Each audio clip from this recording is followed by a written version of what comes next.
In Chapter 11 for this first lecture, we're going to cover sections 11.1 to 11.4. In Chapter 11, we're going to talk about the modern atomic theory. We're going to begin with Rutherford's view of the atom. We've already talked about his gold foil experiment in last year's class in Chem 1. So just to review that, the concept of the nuclear atom came from Rutherford's experiments. He did that famous gold foil experiment where he bombarded foil with alpha particles, and he came up with the idea that there was a positive nucleus, and those were protons, and neutral particles in the nucleus were known as neutrons, and those were both located in a central nucleus as opposed to being spread throughout the atom like was previously thought. Nucleus is a small, compact area, and it's compared to the rest of the atom, it's small and dense. And then what are the electrons doing? If the nucleus has the protons and the neutrons in it, where are the electrons? That's what we're going to look at during this lecture, during this entire chapter. So this was Rutherford's model with that compact positive nucleus with protons and neutrons in it, and the electrons someplace around the outside edge. Rutherford said that electrons might revolve around the nucleus like planets. So the question was, why weren't they attracted to the positive nucleus and kind of collapse in on the atom then? There were more observations of the properties of atoms that were needed in order to understand what the structure of the atom actually looked like, or looked like a little bit better. We're going to get into that, but we're going to start by looking at energy and light. So we know examples of electromagnetic radiation, just like X-rays you would get when you go to have a foot X-rayed, radio waves, microwaves. These are all examples of electromagnetic radiation. The question is, how do these electromagnetic waves differ from each other? What's the difference between them? In order to understand that, we have to look at the characteristics of waves. Waves don't carry water, but they transmit energy through the water. So on this picture, we see a seagull, and the seagull in the water doesn't move along the surface of the wave as it passes, but it actually goes up and down on the wave as it passes. So properties of waves, there are three things that every wave has to have. We can look at its wavelength, we can look at its frequency, and we can look at the speed of the wave. Wavelength is designated by the Greek letter lambda, and the wavelength is the distance from crest to crest, in this case the top edge here, crest to crest, or same distances from trough to trough. So it's between two consecutive peaks. The next property of waves is frequency, and it's denoted by the letter nu, kind of a V-looking letter. This is the number of peaks that pass a certain point per given period of time. And the last one is speed. Speed is how fast a given peak travels through a medium. Electromagnetic radiation travels in waves, and there are various wavelengths of radiation, depending on the type of electromagnetic radiation. And this carries energy through space. It can also sometimes have properties of particles and can be in energy packets called photons. So the question is energy waves or is it streams of particles? And the answer is it seems to be both. I know this can seem kind of confusing. Don't be taken aback by it. It's called the wave-particle nature of light. Electromagnetic radiation, if light were acting as a wave, it would appear this way. And if it was light as streams of photons or packets of energy, we would see it pass in packets. So the difference in wavelengths of electromagnetic radiation carrying different amounts of energy.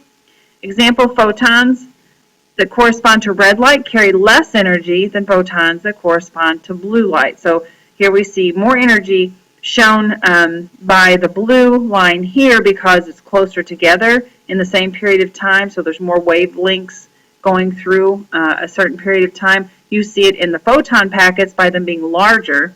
On the red light, a red wavelength, we see a bigger wavelength, a more broad wavelength, and fewer wavelengths pass over this period of time. And we see that denoted also with the packets of energy if we're going to see it as a packet or a photon being smaller than what the blue is. The longer the wavelength, the lower the energy of its photons. So, colors of flames by elements come from releasing energy from the atoms. Heat causes the atoms to absorb energy, and atoms become excited. Some of this extra energy is released in the form of light. When the atoms move to a lower energy state from a higher one, a photon of light is emitted. So let's look at this. What does this mean for us? So atoms receive energy from a source, they become excited. They release the excited energy by emitting light. So that's how they get rid of that excited energy. You see that given off as light.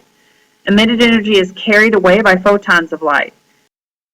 And the energy of the photon is going to correspond exactly to the energy change experienced by the emitting atom, or the atom that's giving off the energy. Let's look at a picture that may help a little bit.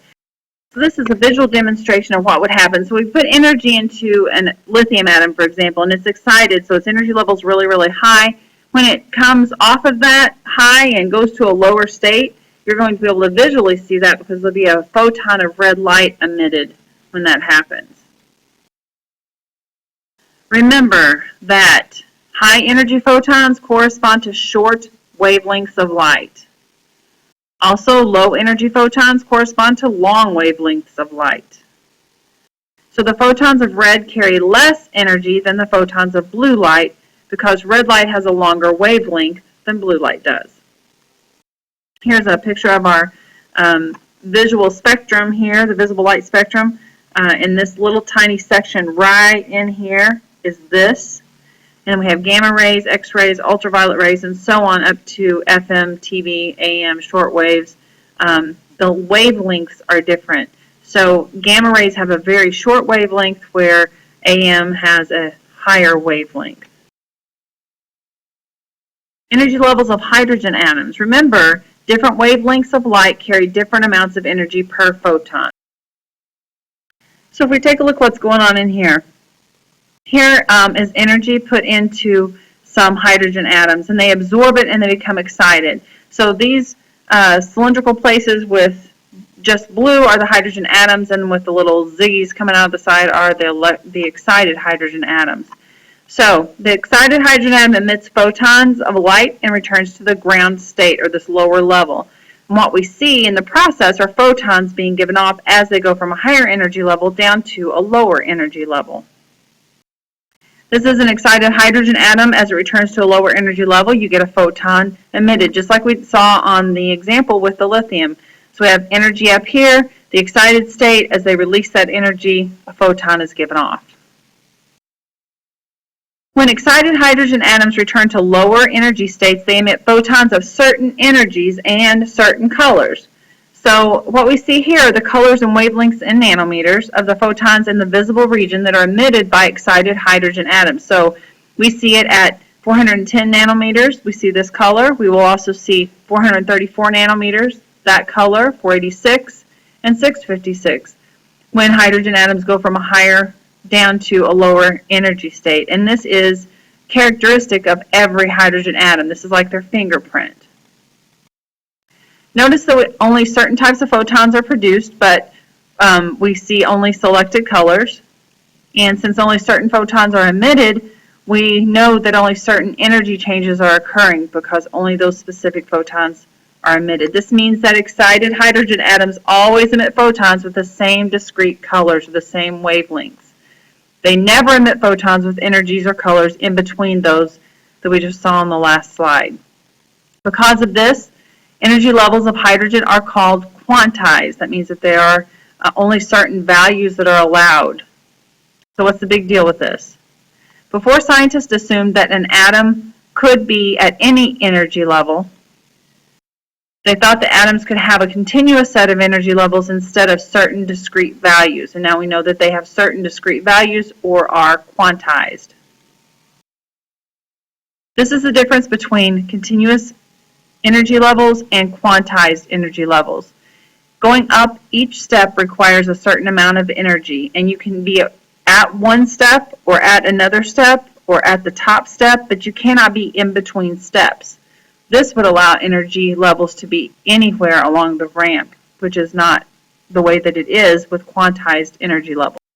I know this thought is confusing, and we'll discuss this in class. It's really important you get these notes down in your notes so that you can come up with those questions to be able to ask in class, and we can discuss this even more and go back over the slides if you need it. But just remember, as you go through and you have questions, write them out in the margin of your notes, and we'll discuss them in class tomorrow.